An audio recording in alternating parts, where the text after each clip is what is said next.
What's up, everybody, and welcome to Real Time. For the real everyday movie fan, I'm Ryan Murphy. I'm Josh Williams. And today we're giving you our real-time review of the 1517 to Paris.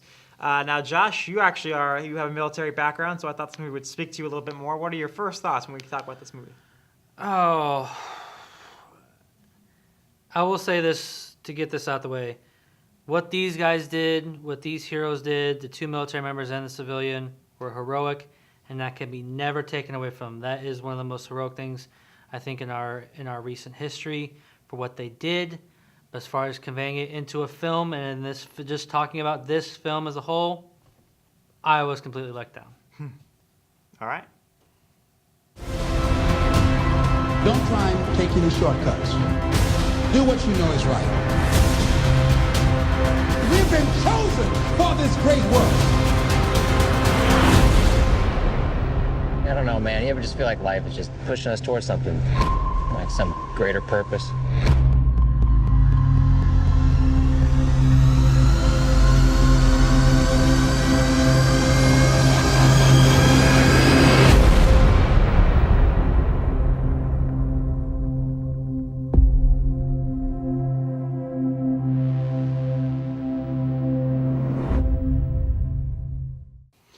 Okay, the 1517 to Paris, of course, is notable for starring the actual heroes of that day as themselves, Spencer Stone, Anthony Sadler, and Alex Skarlatos. It also co-stars it shows a number of actors as the young versions of the characters, but notable cast members include Jenna Fisher, Judy Greer, and Thomas Lennon in supporting roles. So, Josh, why don't you go ahead and give us your score out of 10 and tell us what you thought?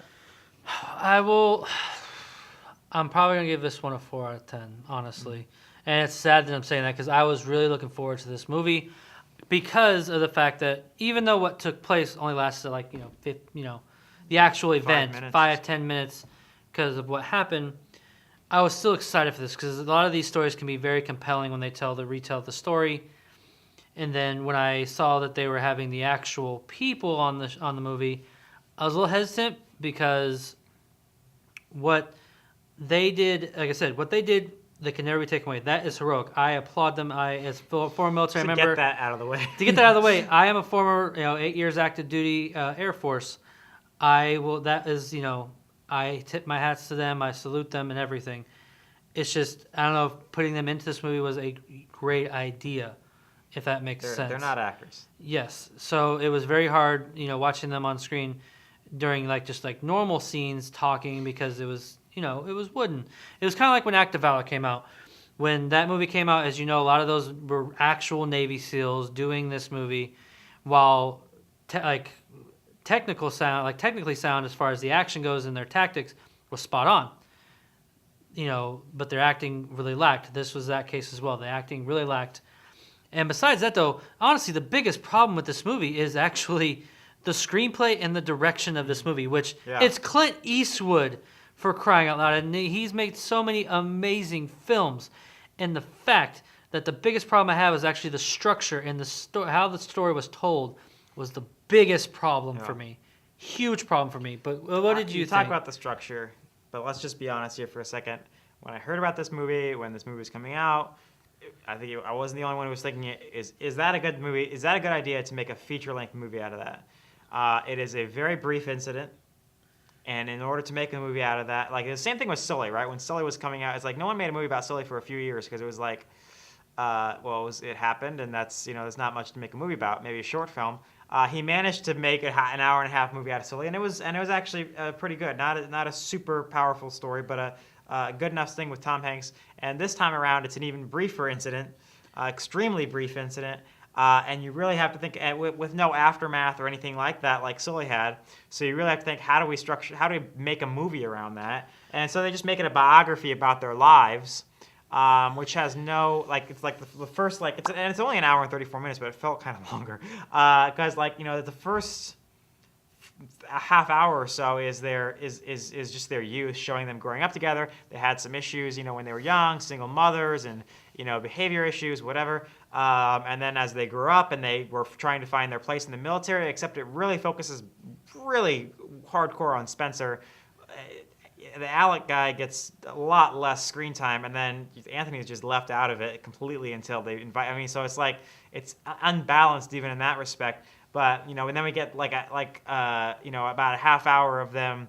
Of that, which is its own story, which I get. It was like they're trying to tell the story of these guys and how they came to be in the military and their life stories, and that's everyone has a life story of how they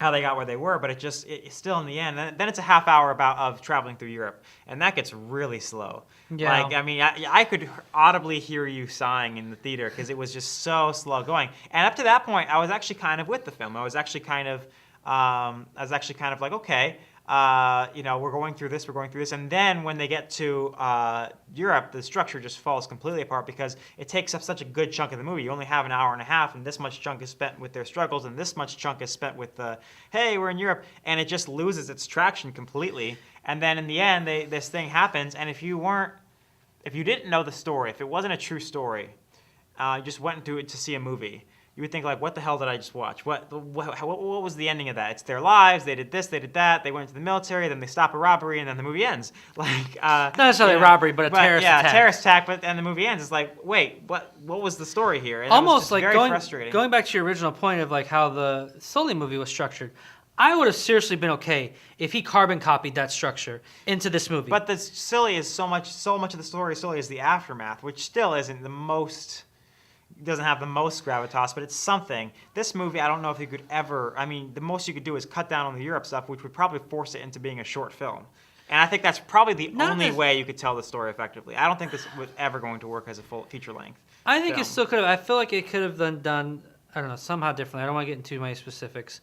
But I will say, yeah, and when I got to the Europe part, what I hate about the Europe part is kept cutting to these moments within their time in Europe, but they introduce these really cool characters or these people or these events, like, oh, we're going to do this and that, but they never do it. It just kind of cuts away to the next thing without any real transitional, oh, goodbye, great to see you, or, oh, hey, it's so great to see you again kind of moments where those kind of emotional connections of introducing and saying goodbyes really kind of help a movie, telling a story of a film, in my opinion.